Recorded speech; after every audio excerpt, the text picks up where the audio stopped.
Ikan sejatinya mudah didapat di sungai. Namun, kebutuhan manusia akan ikan terus meningkat. Sementara sungai tak mampu memenuhinya.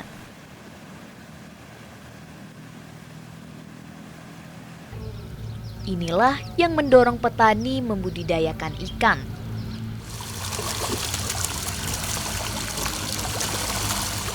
Habitat yang tak lagi alami memaksa petani berbudidaya ikan secara cerdas.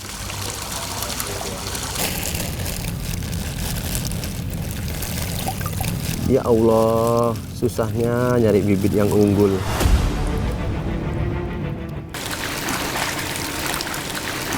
Wah, habis lagi nih pakan. Susah banget nyari pakan berkualitas dengan harga murah ini.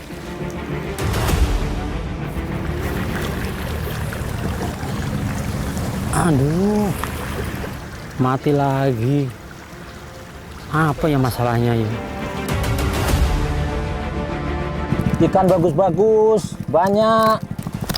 Tapi sayang, kita susah cari pembelinya. Kamu itu S3, kok lumpur semua?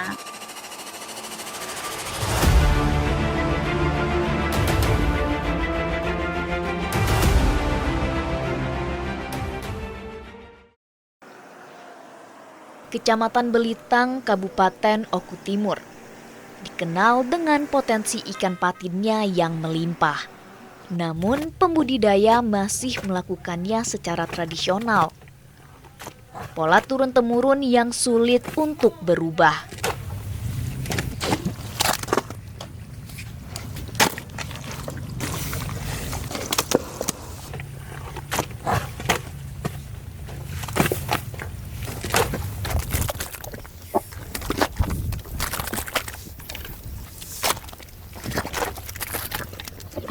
Mas, ini kayaknya dalamnya udah cukup ya? Belum Pak, kolam ikan patin itu minimal 1,2 meter Pak. Kita tahu ikan patin ini pergerakannya vertikal Pak. Jadi kalau dipaksakan dengan kedalaman yang seperti ini, pertumbuhannya tidak maksimal Pak. Oh gitu ya? Gini aja kok pada ribut. Bikin kolam patin itu kalau saya sebetulnya ini sudah cukup, sudah maksimal. Enggak Pak, jadi kita coba sesuai dengan SOP pembuatan kolam ikan patin yang benar. Dengan kedalamannya cukup Pak. Yuk kita buktikan bahwa nanti seperti apa perbedaan dengan kolam-kolam yang sebelumnya. Sudah, Iya, oke. Kalau gitu. Kita coba ya. Ya oke.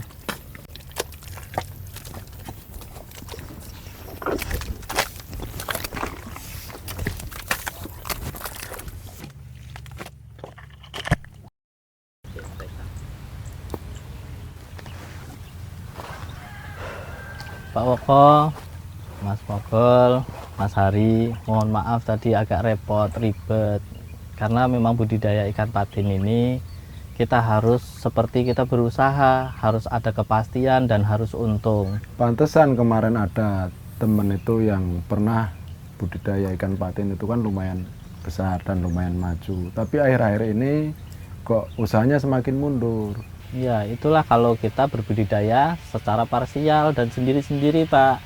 Karena kita tidak akan cukup oleh sendiri. Makanya butuh kita berkelompok, tukar informasi, belajar bareng. Gimana kalau kita bikin satu kelompok komunitas ikan patin di Oku Timur, Pak? Kalau memang ceritanya seperti itu, kami sangat setuju. Kita sepakat ya, nanti kita bentuk kelompok ya.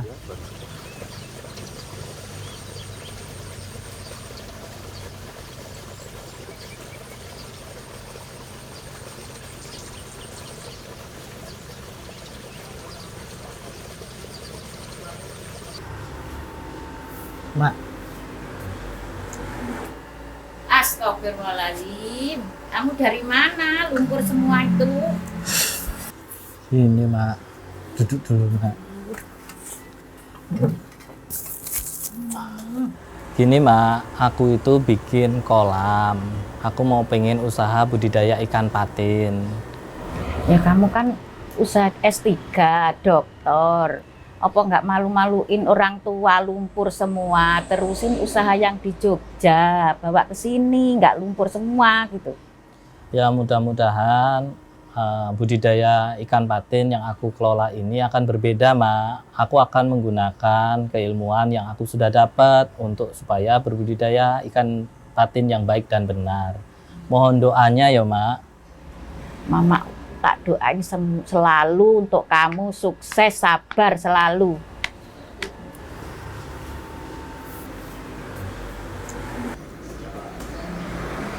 Purwanto, seorang doktor di bidang ilmu ekonomi, tertarik untuk merubah pola budidaya ikan patin di kampungnya. Purwanto yang dulunya seorang pengusaha di bidang electrical engineering dan dosen ekonomi ini terus membekali dirinya dengan keilmuan pembudidayaan ikan patin yang benar. Setelah saya menggeluti budidaya ikan patin, saya menemukan permasalahan-permasalahan budidaya di Oku Timur ya, khususnya untuk ikan patin.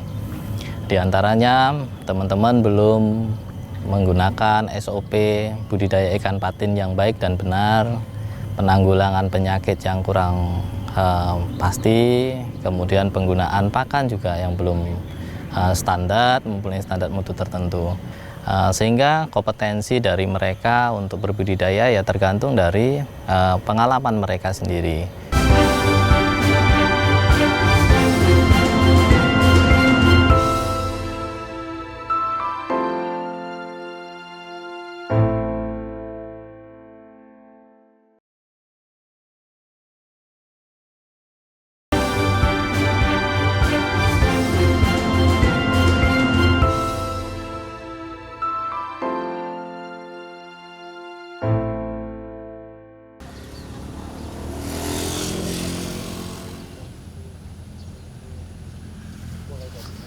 Kayaknya sih kita harus belajar membenihkan sendiri deh, Mas. Masa iya kita selamanya akan tergantung dengan benih dari Jawa? Kalau menurut panjenengan bagaimana?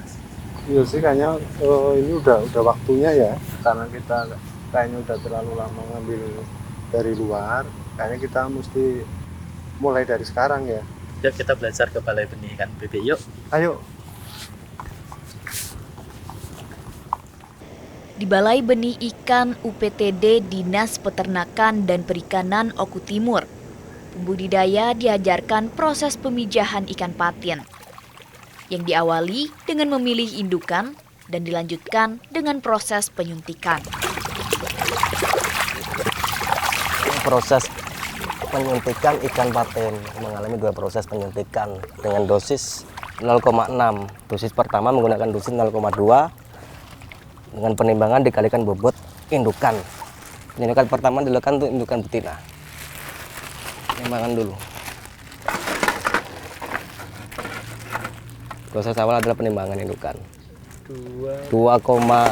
2,5 bobot indukan.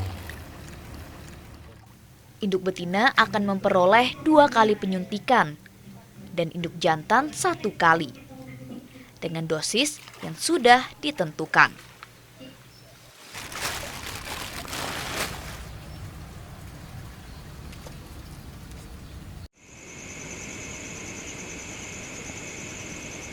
Diperlukan kesabaran dan ketelitian bagi pembudidaya untuk bisa memijah sendiri benih patin ini.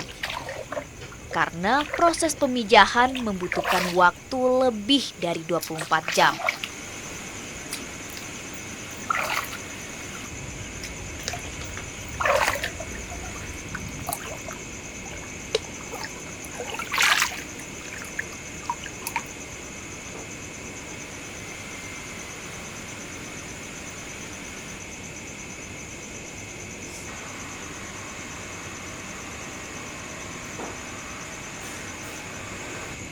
Untuk mengeluarkan telur dari induk betina, biasanya dilakukan dengan cara pemijatan, yang dilakukan 8 hingga 12 jam dari penyuntikan kedua.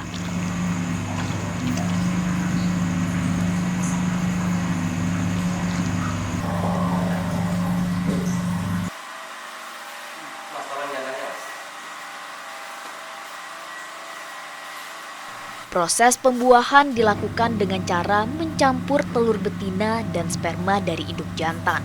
Dengan perbandingan 2:1 atau 2 ekor betina dan 1 ekor jantan. Uniknya, alat yang digunakan berasal dari bulu ayam atau itik. Tujuannya agar tidak mudah pecah. Agar tidak menggumpal, maka dalam proses pencampuran ini perlu ditambahkan cairan NaCl.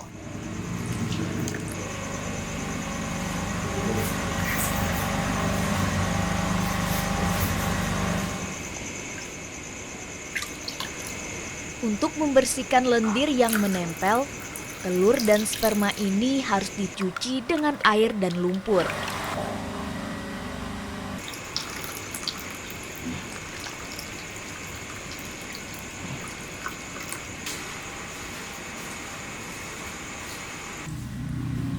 Dan kembali dibilas dengan air bersih.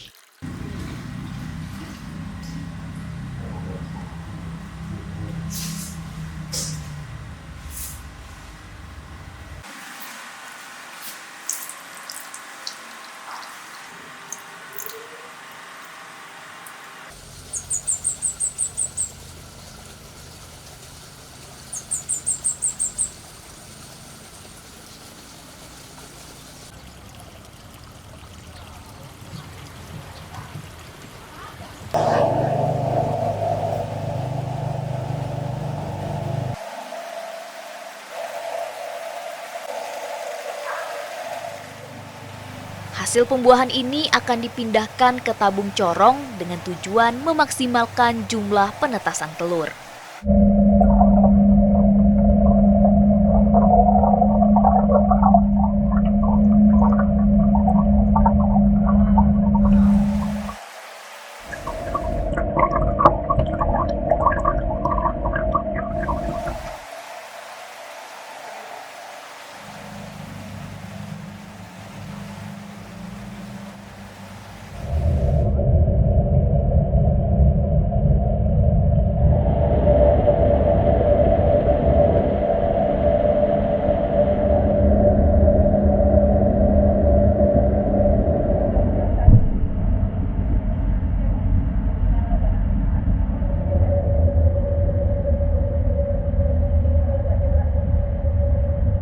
Setelah sekian jam, ratusan butir telur perlahan berubah menjadi larva.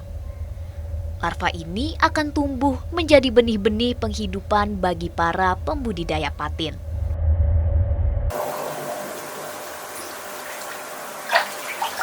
Mas Manan, ini larva yang dari Balai BBI kemarin. Yuk mari kita rilis. Larva ini dipindahkan ke kolam baru agar dapat tumbuh menjadi benih ikan. Proses inilah disebut dengan pendederan.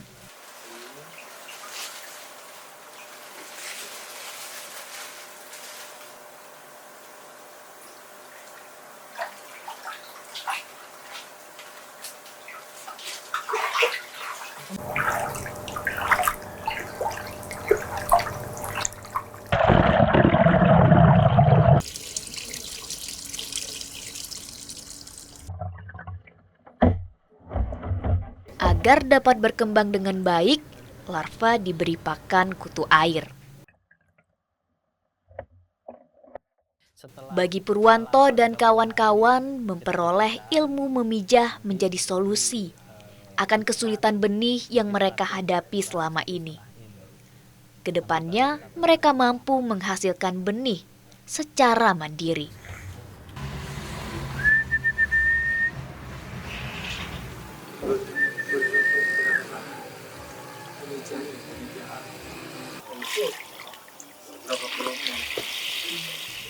Sebelum ditebar ke kolam pembesaran, benih-benih ini akan dipisahkan di beberapa kolam sesuai ukurannya. Karena pertumbuhan tiap benih tidaklah sama.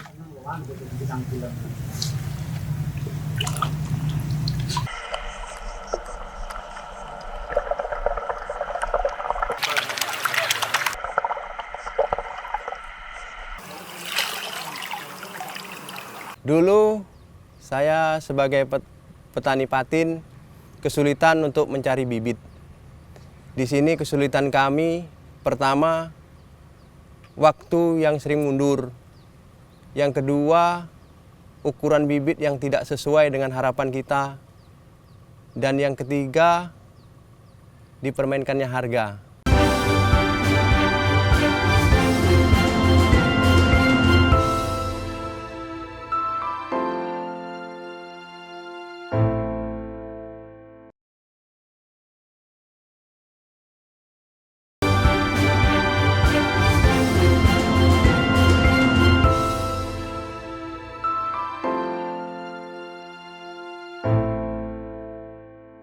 Berkat kegigihan Purwanto, kelompok kecil yang sebelumnya hanya terdiri dari orang-orang di sekitarnya seperti Pak Manan, Pak Erwan, Pak Jono, dan Pak Woko, kini berkembang menjadi unit usaha koperasi yang diberi nama Koperasi Produsen Mina Mitra Mandiri. Koperasi yang didirikan pada 9 Maret 2021 dan diketuai oleh Purwanto ini telah beranggotakan 87 orang, terdiri dari 8 kelompok usaha pembudidayaan ikan. Saat ini Koperasi Produsen Mina Mitra Mandiri sudah mampu berbudidaya secara mandiri. Dengan unit-unit usaha yang telah dibentuk oleh anggota, mulai dari pembenihan, pemenuhan bahan baku pakan, pabrik pakan, logistik, hingga sarana dan prasarana yang menunjang proses budidaya sampai ke pemasaran.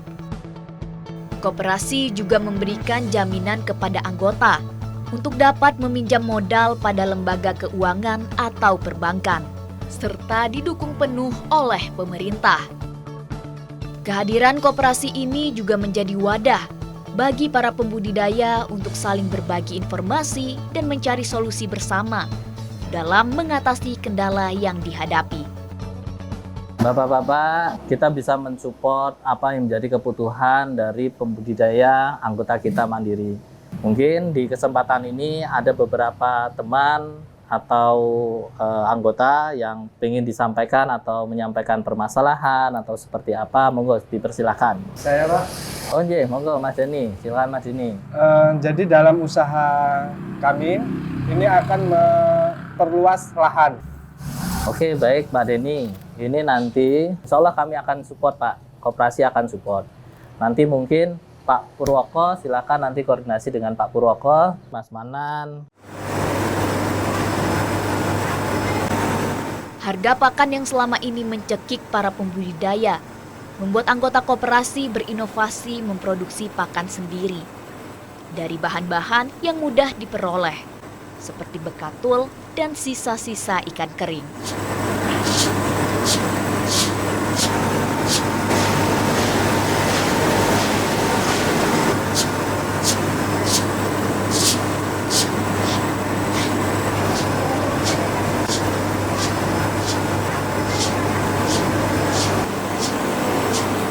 Selain harga pakan yang terjangkau, kualitas pakan juga tak kalah dari produksi pabrikan. Sehingga pembudidaya tak lagi mengeluhkan sulitnya mencari pakan.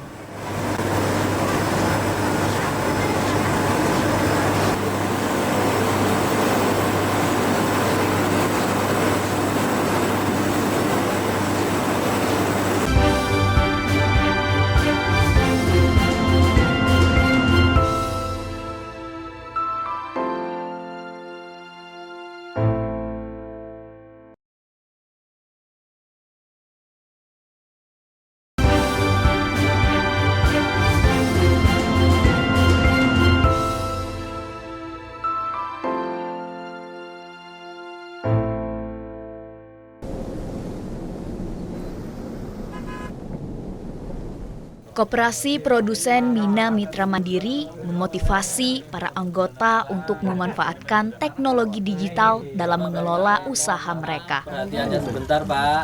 Kebenaran ini ada teman kita dari Agriviseris PT Telkom untuk memperkenalkan suatu platform digital.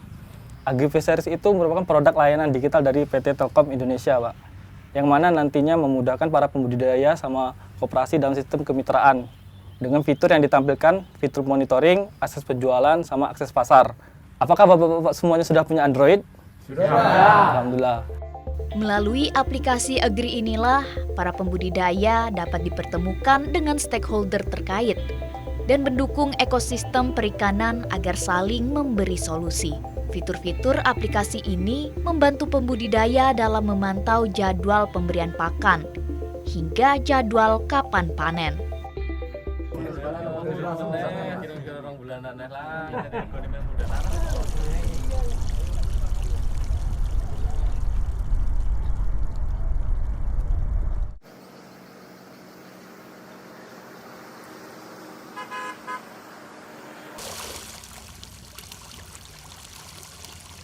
Kesuksesan yang diraih para pembudidaya ikan patin yang tergabung dalam koperasi produsen Mina Mitra Mandiri ini menjadikan mereka sebagai koordinator terbentuknya lokus percontohan program Kampung Patin di Oku Timur.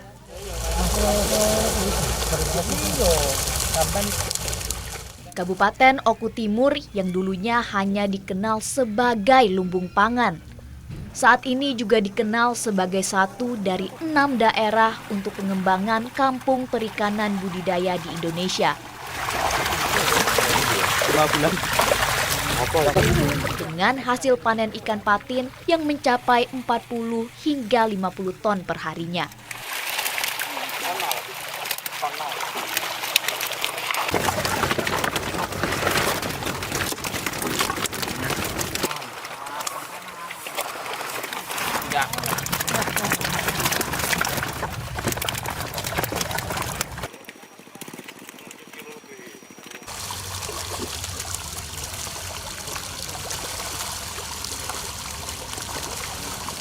Dengan keberadaan Kabupaten Oku Timur sebagai salah satu produsen ikan patin terbesar di Provinsi Sumatera Selatan, tentu saja akan merubah perekonomian kehidupan pembudidaya ikan patin biasa menjadi petani modern dan mapan.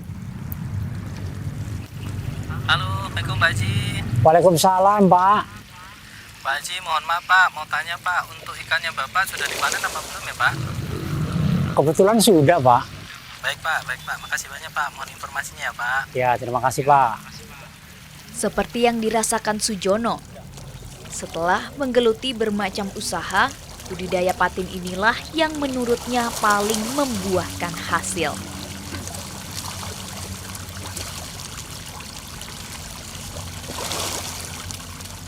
Kita nggak tertarik sama sekali mengenai rombong-rombongan atau sama komunitas-komunitas itu. Soalnya kita percaya kita bisa mandiri, dalam arti kata usaha, kita kasih makan ya apa adanya yang kemampuan kita.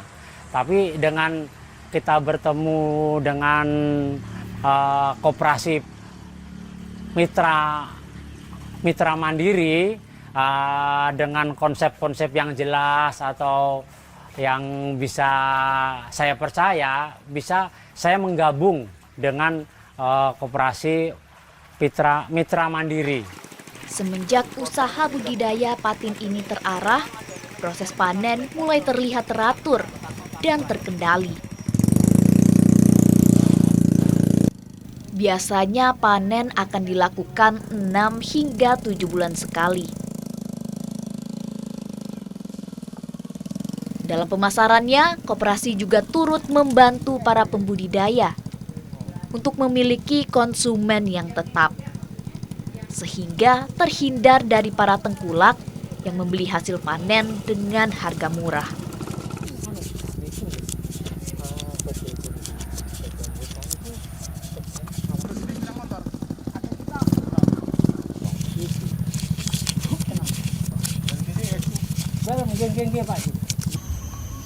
Di usianya yang sudah menginjak 1 tahun, koperasi ini telah ditetapkan sebagai salah satu korporasi petani dan nelayan percontohan yang ada di Indonesia.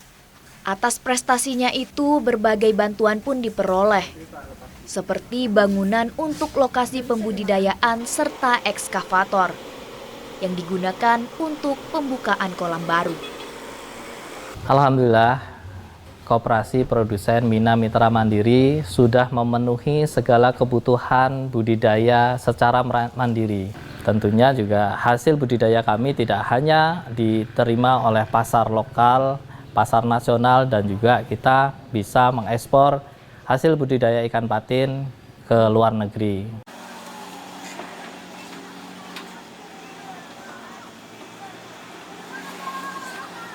Bapak-bapak, ini adalah bentuk kerja keras kita, diapresiasi oleh Pemda Kabupaten Oku Timur melalui Dinas Perikanan dan Peternakan yang mendapatkan bantuan dari Kementerian Kelautan dan Perikanan. Namun jangan berpuas diri, kita harus terus bekerja lebih keras lagi untuk membangun Koperasi Mina Mitra Mandiri ini jauh lebih baik lagi, lebih bermanfaat untuk masyarakat, terutama pada pelaku utama budidaya Oku Timur. Ayo kita selamat! Ayo kita naik bareng-bareng! Kebersamaanlah yang memupuk benih kesuksesan para petani di Kabupaten Oku Timur, bumi sebiduk sehaluan, menjadi petani patin paten.